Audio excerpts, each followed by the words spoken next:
guys. Today I'm joined by saxophonist and composer, Mr. William Hollifield. And today we're going to break down some common jazz forms and kind of go next level or dig a little deeper into the blues and how we can use that blues form to our advantage. One. Hey, what song is this? Chameleon's Lampshade.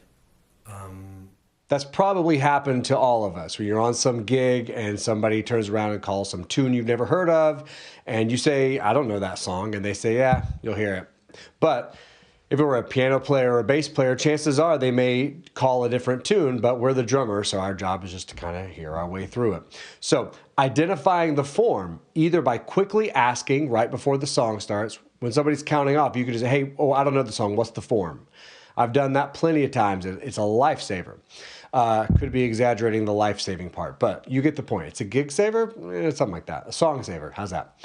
The other thing you can do if you don't get the chance to ask or they don't know, is to just use deduction. Figure out what is happening in the song and start marking the form in your own mind. So we're going to break down how you can do that.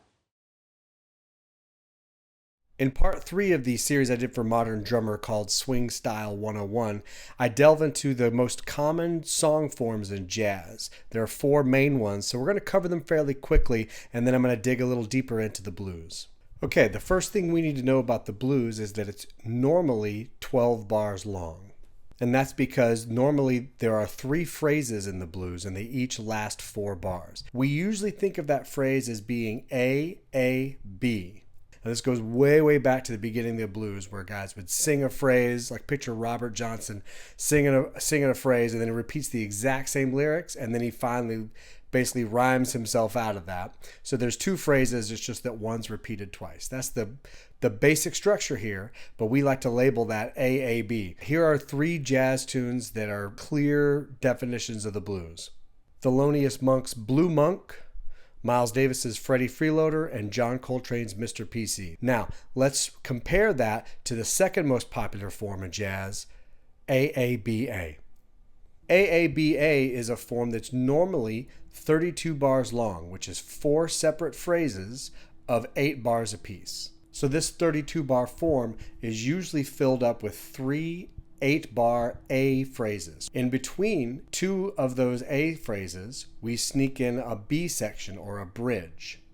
So there are our 4 phrases, A, B, A. One thing that is important to do is try to listen for when that B phrase starts. So the usual characteristics of a B phrase in an AABA form is that the B, or the bridge, often changes keys. So you don't have to have perfect pitch or know anything about harmony to listen and tell that the chords and the sounds that they were playing for a while now all of a sudden have shifted. And if we are tracking, okay, there's an A phrase, here comes another A phrase, our ears should be open to, let's see what happens now. Does all of a sudden the melody change and we go to a different place? If so, then you're starting to build a case for an AABA form. Some of the most popular songs written with an AABA form are Rhythm Changes. Billy Strayhorn's Take the A Train is AABA. Miles's So What is AABA. Listen to that. Even though it sounds very similar when it goes to the B section, it changes keys. It goes up a half step. Now let's compare those 2 forms to the third form, which is ABAC. This is often also 32 bars. We have 4 melodic phrases of 8 bars apiece. It's just that the phrases are broken up in a slightly different order. So for an ABAC tune, we have an 8-bar A phrase, which is then followed by a different phrase, which is the B phrase. The trick about the B phrase is that it's usually unresolved. And what I mean by that is often in a tune that's A, B, A, C, the end of the B section will do something weird. Like it'll go to a weird key, like a minor third away or something.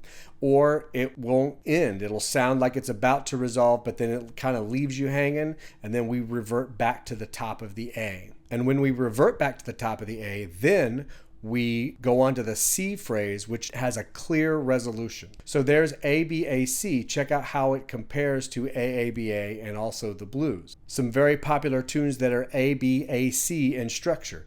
Green Dolphin Street. Listen toward the end of the B section in Green Dolphin Street, where you'll hear it kind of goes to this weird place. It changes keys in a kind of an odd way, and then it eventually takes that same phrase and wraps it up nicely.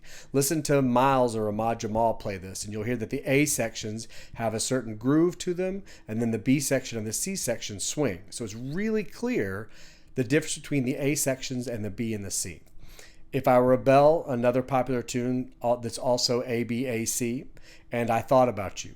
And now we're going to check out the fourth most common jazz form. This one's most often called A-B.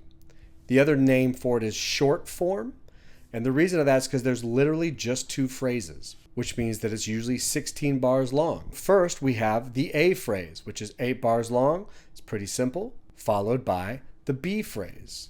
So this is a pretty easy form to identify. You're going to hear people call it lots of things. Short form, A, B. You might even hear A prime.